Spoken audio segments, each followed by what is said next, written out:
نورین یکدم رونے لگ گئی اور آہستہ آہستہ مما کو سب بتا دیا کہ کس طرح یونیورسٹی میں سر اسے بلیک میل کر رہے ہیں۔ باقی بھی کچھ لڑکیوں کے ساتھ سر کا یہی رویہ ہے۔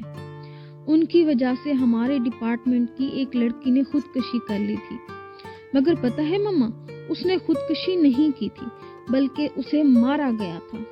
مما، اسے قتل کیا گیا تھا۔ مما، میں نہیں جاؤں گی واپس، میں نہیں مان سکتی ان کی بات۔ مما نے نورین کو تسلی دیتے ہوئے کہا، میری جان، میری نور، میرا بچہ، تم پریشان نہ ہو۔ جیسے ہی تمہاری دادو کی طبیعت ٹھیک ہوتی ہے میں تمہارے پاپا سے بات کروں گی۔ نور کی مما جو خود یہ بات سن کر سخت پریشان ہو گئی تھی، لیکن نورین کو تسلی دیتے ہوئے کہا، ان کی اوپر تک جان پہچان ہے، وہ ضرور کوئی حل نکال لیں گے۔ نورین مما سے بات کر کے پرسکون ہو گئی تھی۔ کچھ دنوں بعد دادی اماں کی طبیعت ٹھیک ہوئی تو ان کو ہسپتال سے گھر لے آئے تھے۔ پاپا رات کا کھانا کھانے کے بعد جب سب اپنے کمروں میں چلے گئے تھے تو مما نے پاپا سے بات ڈسکس کی۔ وہ تو سن کر شدید غصے میں آ گئے۔ ان کا بس نہیں چل رہا تھا کہ وہ ابھی جا کر اس پروفیسر نعیم کو مار ڈالیں، لیکن نورین کی مما نے سمجھایا کہ یہ ہماری بیٹی کی عزت اور مستقبل کا سوال ہے، ہمیں سوچ سمجھ کر اس مسئلے کو حل کرنا ہوگا۔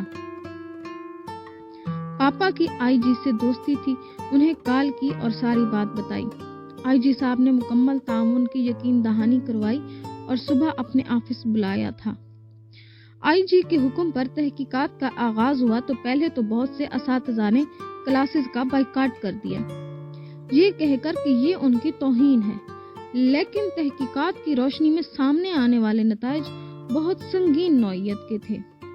ایک نورین ہی نہیں بلکہ اور بھی بہت سی لڑکیاں سر کی ہراسمنٹ کا شکار تھی، اور 2 خودکشی کرنے والی لڑکیوں کے کیس کو بھی دوبارہ سے کھولا گیا تھا، جو کہ بنا تحقیقات کے بند کر دیے گئے تھے۔ چانسلر یونیورسٹی اور یونیورسٹی انتظامیہ حالات کی سنگینی کو دیکھتے ہوئے غیر جانبدار ہو گئے تھے۔ سب مرد حضرات کا DNA ٹیسٹ کیا گیا تھا جو یونیورسٹی میں آتے تھے یا کام کرتے تھے۔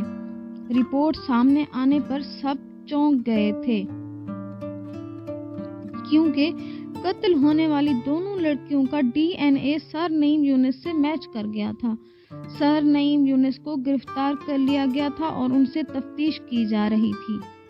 نورین کے پاپا نے آئی جی سے بات کر کے اپنی بیٹی نورین کو اس کیس میں شامل نہیں کیا تھا۔ وہ نہیں چاہتے تھے کہ ان کی عزت کو سر عام اچھالا جائے، کیونکہ یہ میڈیا کا دور تھا جہاں سب کو چٹپٹی خبروں سے کام تھا۔ آئی جی صاحب خود نورین سے ملنے ان کے گھر آئے تھے۔ انہوں نے نورین کے سر پر ہاتھ رکھا اور کہا کہ آج کل یونیورسٹیوں کی کمی اور میرٹ کی وجہ سے بچیوں کو دوسرے شہر میں تعلیم حاصل کرنے جانا پڑتا ہے اور گھر والوں سے دور ہاسٹل میں رہنا پڑتا ہے۔ کچھ لڑکیاں تو اپنی حفاظت کر لیتی ہیں اور کچھ نہیں کر پاتی، لیکن وہ وعدہ کرتے ہیں کہ وہ اپنے اعلیٰ عہدیداروں سے مل کر اس مسئلہ پر کام کریں گے اور اپنی قوم کی بیٹیوں کی عزت اور مستقبل کو محفوظ بنانے کے لیے اپنا کردار ادا کریں گے۔